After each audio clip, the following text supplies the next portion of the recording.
नमस्कार, आप देख रहे हैं डीडी बिहार। मैं हूं प्रशांत रंजन। इस वक्त मंथन कार्यक्रम में आप सबका बहुत बहुत स्वागत है।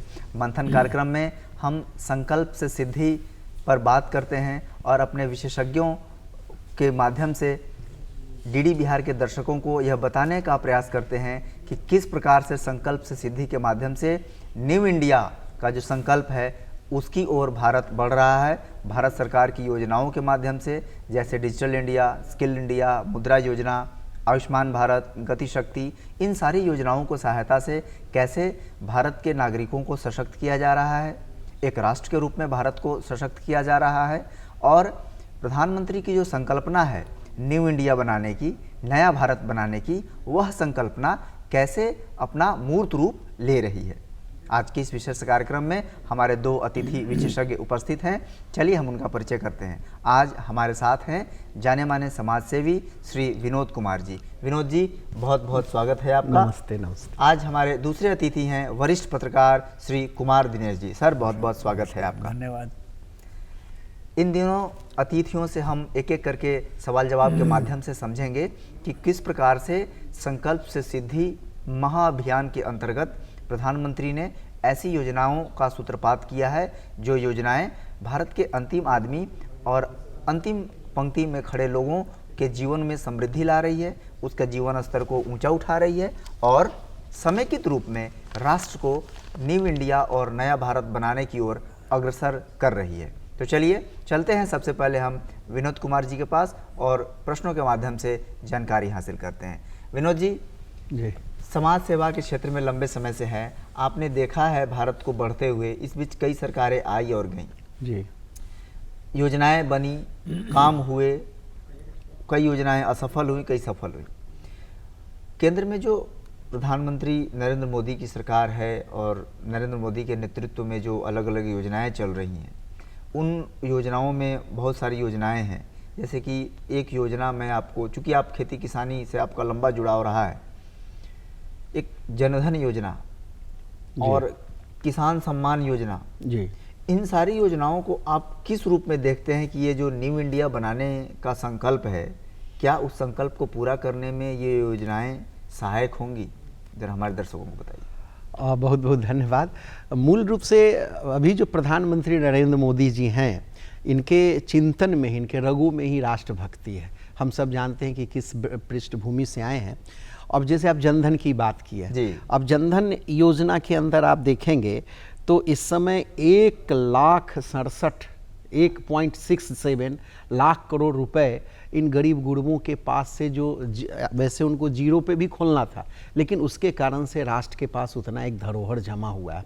और आप देखेंगे तो अभी कम से कम 10,000 तक जो रुपया है। अब पहले होता था क्या कि गांव में हल्ला होता था, मीडिया और विपक्षी, कि वो अमुक व्यक्ति एक एक दाने के लिए भूखा मर गया। हाँ। लेकिन आज सरकार ने ये सवाल अब उठने का कोई औचित्य ही नहीं है। 10,000 रुपये जिस समय चाहे व्यक्ति ओवरड्राफ्ट के रूप में उठा सकता है। अब ये प्रश्न का उत्तर मिल गया। अब आप देखिए कि जनधन योजना के माध्यम से, अब जैसा कि ये बहुत पुरानी बातें हो गई कि राजीव जी से पूछा कि भाई आप पैसे भेजते हो, होता क्या है? बोलते 1 रुपये भेजता हूँ तो गांव तक 15 पैसे पहुँचते हैं, 85 पैसा घिस जाता है। उनकी पीड़ा थी वो पीड़ा बता रहे थे। लेकिन आज देखिए कि चाहे वो अभी हम जिस कोरोना महामारी से निकले हैं, या जिस प्रकार का भी केंद्र से भेजा हुआ एक एक पैसा, पूरा का पूरा पैसा उनके सीधे खाते में, बीच में जो कट मनी थी या बीच में जो बिचौलिए थे और वो सफेदपोश लोग जो छुटभइये नेता खाते थे, वो सबका सब लगाम लगा। इसलिए आज छटपटाहट है और दुष्प्रचार, लेकिन उसका भी असर नहीं हो रहा है। और जहाँ तक रही मुद्रा योजना का, तो हम सब जानते हैं कि इसमें मुद्रा योजना, अब देखिए छोटी सी बात है कि महिलाओं को आगे लाना है। अब ये बोला नहीं जा रहा है, लेकिन होता जा रहा है। बोलो कम करो ज़्यादा। 68% महिलाओं को इसमें से लाभ मिला है मुद्रा योजना का। और आपको जानकर आश्चर्य होगा कि ये जो एससी और एसटी, जो आजकल लोग दलित कार्ड खेल रहे हैं, ये एससी और एसटी महिलाएं, उसमें से 51% को ये योजना का लाभ मिला। तो क्रांतिकारी आंकड़ा है।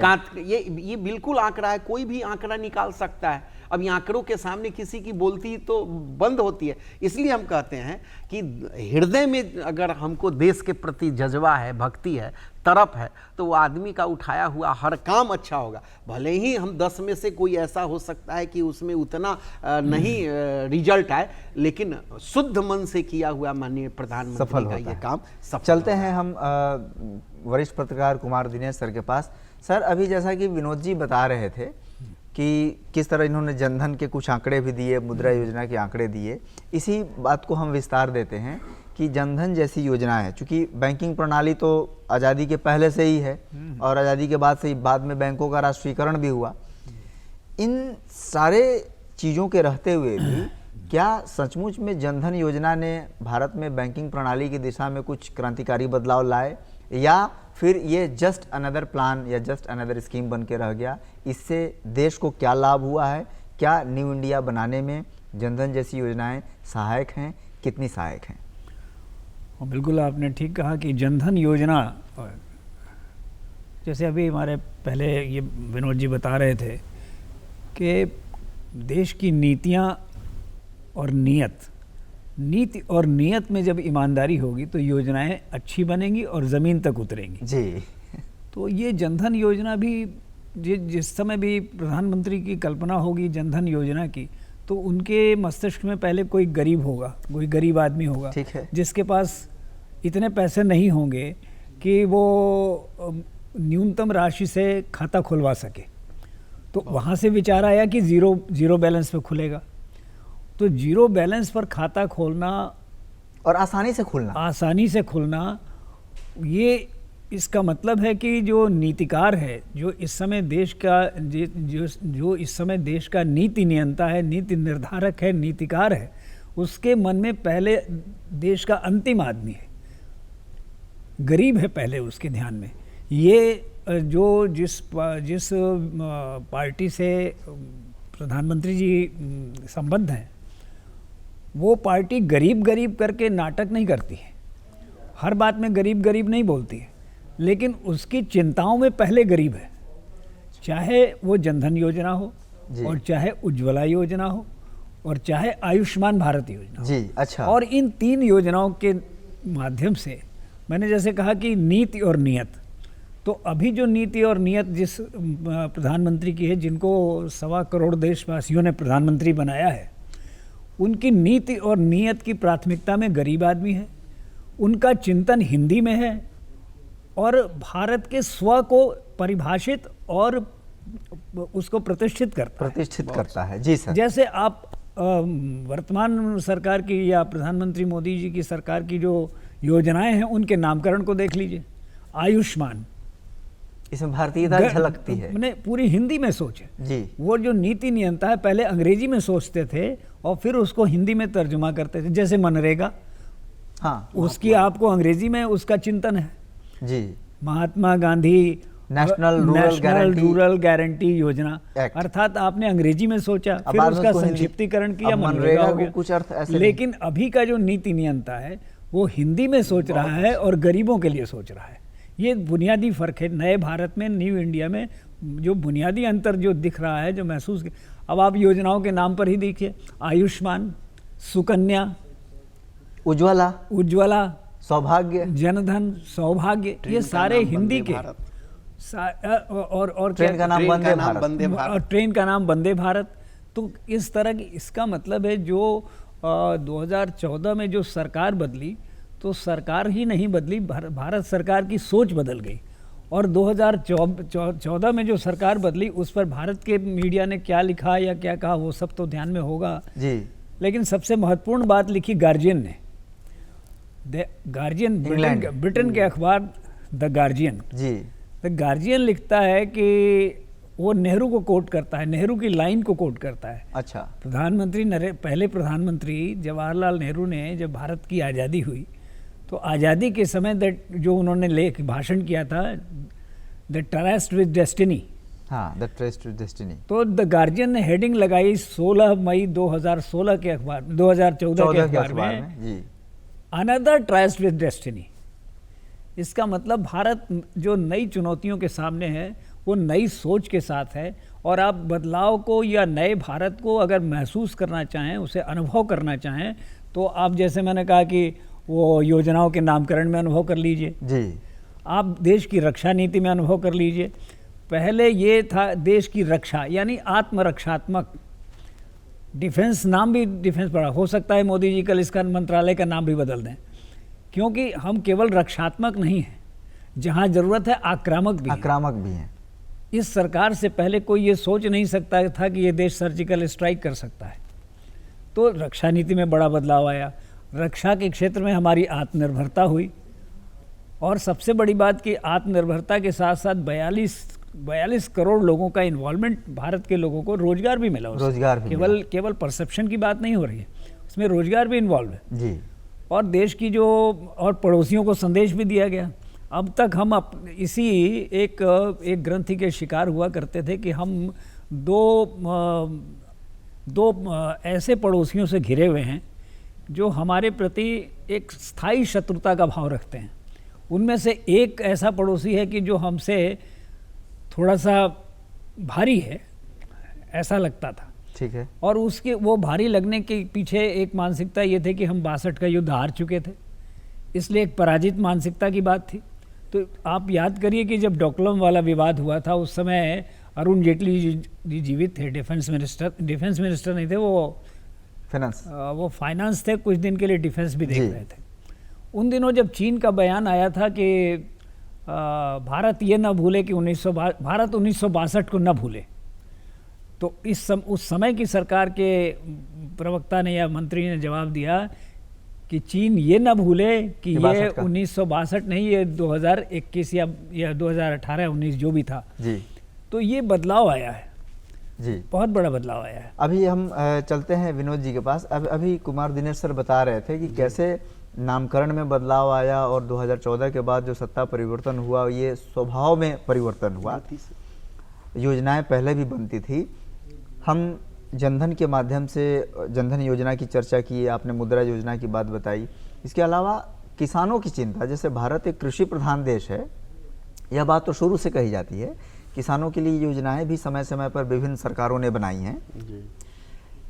इस बार जो केंद्र की सरकार ने, मोदी सरकार ने किसानों के लिए किसान सम्मान निधि या नीम कोटेड यूरिया, मौसम का पूर्वानुमान मोबाइल SMS पर आ जाना, उनके फसलों का बीमा करना, ये सारी योजनाएं आपको क्या लगता है, चूँकि आपने किसानों के बीच अपने जीवन का लंबा समय दिया है, क्या ये सारी जो पहल है सरकार की ओर से, वो भारत के किसानों की जो नियति है उसमें बदलाव करने में सक्षम है, किसानों का जो जीवन स्तर है उसको ऊंचा उठाने में सक्षम है, और खेती किसानी का पेशा जिसको अब लोग उसको पिछड़ा माना, नाक भौं सिकोड़ना समझते थे, क्या खेती किसानी के पेशे में प्राण वायु भरने का काम ये सारी योजनाएं क्या कर सकती हैं, इस बारे में ज़रा हमारे दर्शकों को बताइए।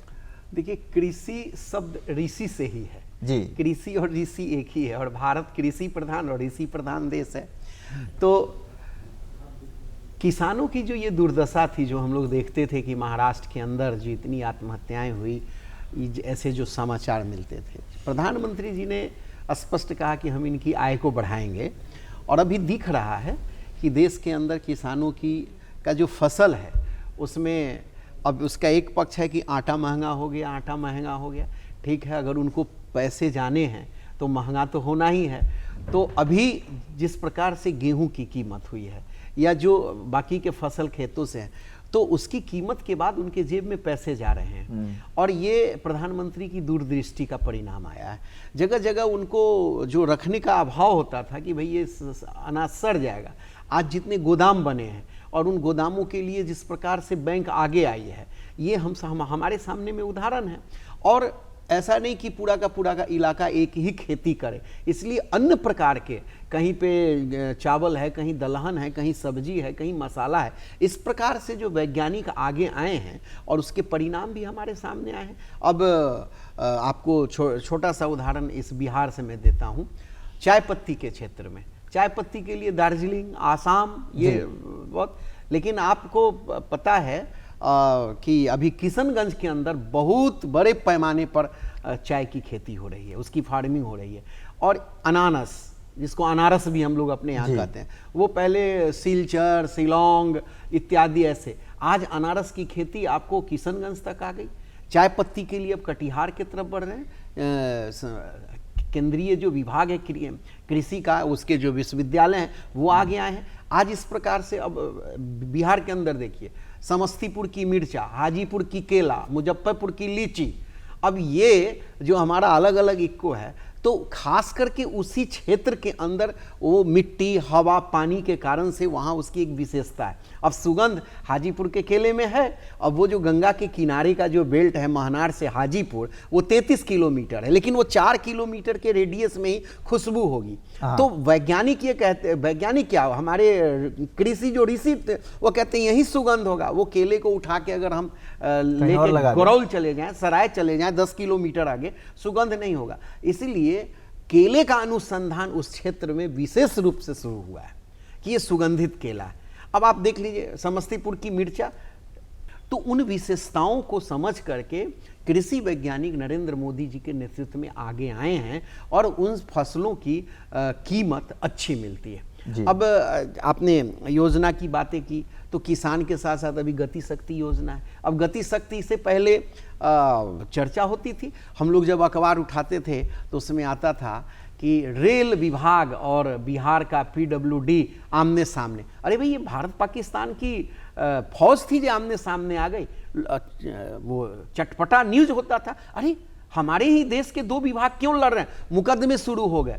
ये पहले प्रधानमंत्री जिन्होंने कहा ये तो हमारा मसला है, हम इन सबका समन्वय करने के लिए उन्होंने गति शक्ति योजना लाई और 16 विभागों को एक साथ समन्वय किया और कहा आप रोड पहले बनाते हैं, फिर बाद में उसके नीचे अंडरलाइन कुछ पाइप लगाते हैं, फिर रोड बन गई तो बिजली का खंभा उसमें से तोड़ते हैं।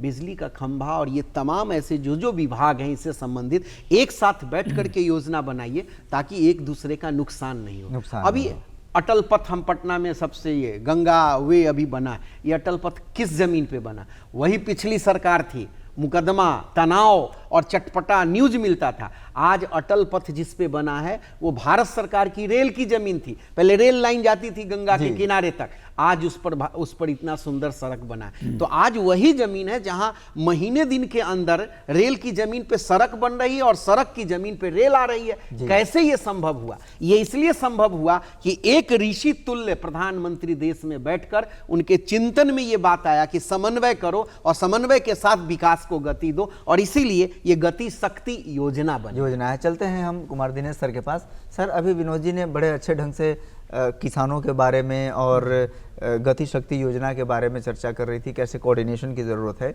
सर, एक और बड़ी चीज़ है डिजिटल इंडिया। डिजिटल इंडिया एक फ्लैगशिप कार्यक्रम है भारत सरकार की, और डिजिटल इंडिया कहने के लिए तो इसका संबंध, इसका आधार सूचना क्रांति से है, सूचना प्रौद्योगिकी से है। कैसे इसने एक साथ शिक्षा और अर्थव्यवस्था, बैंकिंग प्रणाली, कृषि, इन सब को स्पर्श किया है सकारात्मक ढंग से।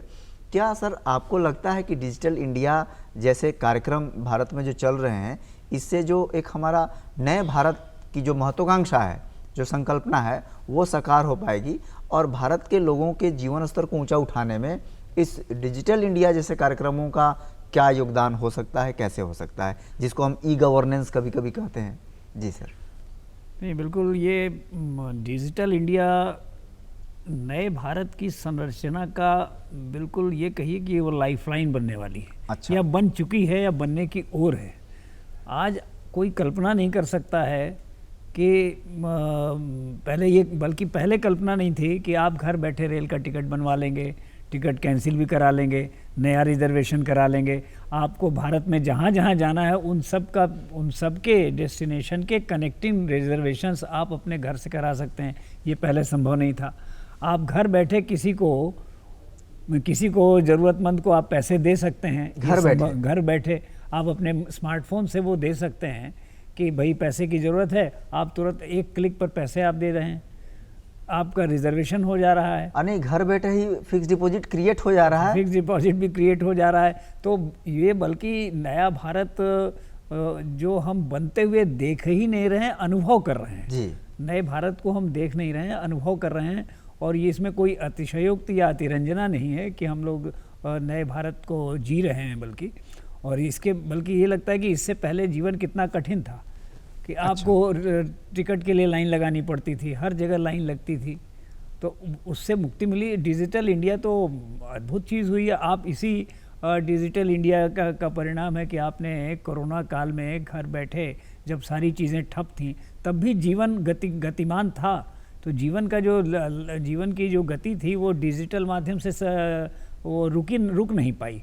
वो हर जगह आप पढ़ाई भी कर रहे थे जी, डिजिटल इतने बड़े कोरोना काल में भी। कोरोना काल में व्यापार भी हो रहा था, पढ़ाई भी हो रही थी, चिकित्सा भी हो रही थी, चिकित्सा भी हो रही थी, टेलीमेडिसिन हो रही थी। तो सारी चीज़ें डिजिटल इंडिया के माध्यम से हो रही थी। तो इतना बड़ा बदलाव देश में हुआ है। इसके लिए ये प्रधानमंत्री की दूरदर्शिता, इसकी संचालक नीति तो उनकी दूरदर्शिता है कि जब तक हम उसको जोड़ेंगे नहीं। अब जैसे जनधन योजना की बात आपने पहले कही, तो जिस समय जनधन खाते खुले थे तो विपक्ष के लोगों ने बड़ा उसका मजाक उड़ाया था कि मजाक उड़ाया था कि अरे क्या है, ये धोखा है, ये है, जो जिस तरह की शब्दावली का वो प्रयोग करते हैं। लेकिन क्या हुआ, जब जब मजदूरों को रोजगार नहीं मिल रहा था, सारी गतिविधियां, आर्थिक गतिविधियां बंद थीं, लोगों के पास पैसे नहीं थे, तो अब एक क्लिक पर अगर करोड़ों लोगों के अकाउंट में अगर पैसे आ गए तो वो जनधन योजना की वजह से आए, डिजिटल इंडिया की वजह से आए। सर, इसमें मैं जनधन से संबंधित कुछ आंकड़े साझा कर दूं, चूंकि अब समय हमारे पास कम है जी। जनधन योजना में 45 करोड़ लोगों के जनधन खाते खोले गए। इसका मतलब इन लोग, अभी तक देश के 45 करोड़ लोग बैंकिंग प्रणाली से वंचित थे जी। और बिहार जैसा राज्य, जिसको कभी कभी लोग पिछड़ा राज्य बोलते हैं, 5 करोड़ जनधन खाते खोले जा चुके हैं। और उसमें से भी आपको प्रसन्नता होगी 3 करोड़ 68 लाख खाते ग्रामीण बिहार से हैं। ग्रामीण बिहार, तो ये है सर। और मुझे लगता है कि जनधन खाते के माध्यम से एक जो देश का पैसा है उसका हिसाब किताब सरकार के नज़र में है, जो विनोद जी भी उसकी चर्चा कर रहे थे। और उसके अलावा एक तो पैसे का आकलन, जनता की सुविधा, ये सब एक खाते के माध्यम से हो जा रहा है। फिर विनोद जी ने कहा कि कैसे 1 रुपया में 15 पैसा पहुंचता था, अब पूरा 1 रुपया जा रहा है। इसमें जनधन खाते का योगदान है और साथ ही ई गवर्नेंस का भी उसमें योगदान है। हम इन सारी बातों को चर्चा कर रहे थे और अलग अलग जो पक्ष हैं संकल्प से सिद्धि के, जैसे जनधन योजना और किसान सम्मान योजना, डिजिटल इंडिया, मुद्रा योजना, इन सारी योजनाओं की हम चर्चा कर रहे थे और विशेषज्ञों से कई रोचकपूर्ण जानकारियां मिली। लेकिन हमारे पास समय की सीमा है, इसलिए चलिए हम अपने अतिथियों को धन्यवाद देते हैं। हमारे साथ कुमार दिनेश वरिष्ठ पत्रकार चर्चा कर रहे थे। सर, बहुत बहुत आभार आपका। धन्यवाद। विनोद जी, डीडी बिहार के स्टूडियो में आने के लिए बहुत बहुत धन्यवाद आपका। जी नमस्ते। हम चाहते थे कि ये जानकारीपूर्ण, सुरुचिपूर्ण कार्यक्रम आगे भी चलता रहे, लेकिन हमारे पास समय की सीमा है, इसलिए हमें दीजिए अनुमति। लेकिन डीडी बिहार पे अन्य कार्यक्रमों का सिलसिला अनवरत जारी रहेगा। तो देखते रहिए डीडी बिहार। नमस्कार।